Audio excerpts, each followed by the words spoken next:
Hey everyone, good morning, good afternoon, whatever time it is at your house when you're seeing this. I just want to take a few moments and show you how you are doing your assignment for today because I know not everyone has worked on an assignment like this in class.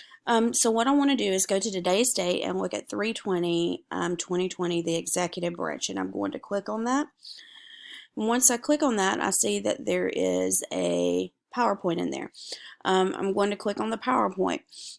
Now, if you do not have PowerPoint at home, in the weekly newsletter that I sent out, I gave instructions on how you can get PowerPoint, Word, Excel, Publisher, all those programs, how you can get those programs for free.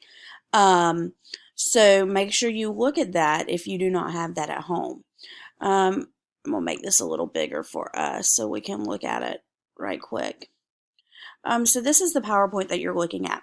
When it's in this mode and you see the slides, all the slides over here on your left, that is called edit mode.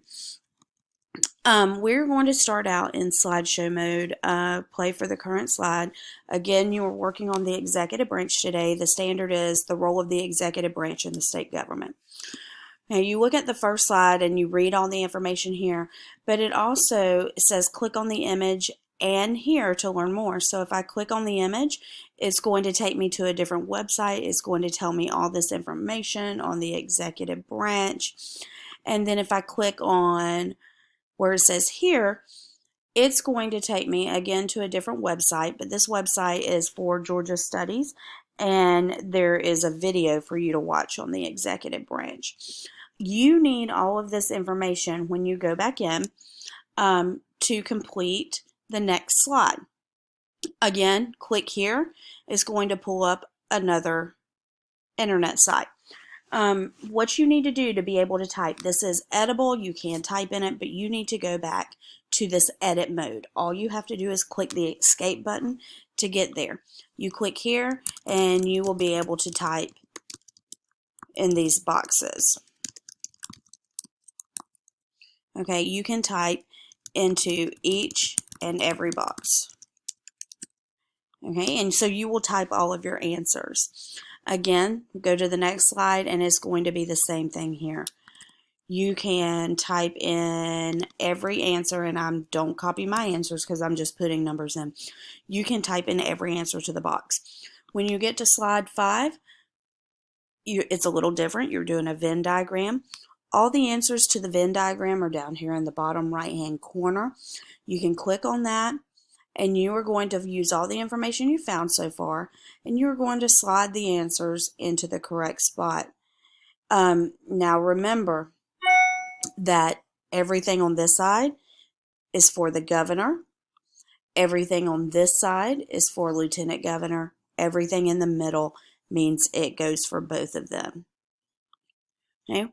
You get to slide 6, you'll have to go back into slideshow mode, so click slideshow, click play from current slide, and then you can click on the sill and you can click here to find your information for slide 7 and slide 8. Okay. Once you type in all your information, you are going to go to File, Save As, and you are going to choose where to save your folder or save the assignment. You need to make sure you name it something that you can remember and you save it somewhere you can remember because you're going to have to upload this assignment to Canvas. Again, if you have any questions throughout the day, please feel free to email me. Shoot me a message in Canvas. I will answer those as soon as possible. Remember, our office hours every day for every teacher is 10 to 11 a.m. and 2 to 3 p.m. Thanks, guys. I hope y'all have a great weekend. See you soon.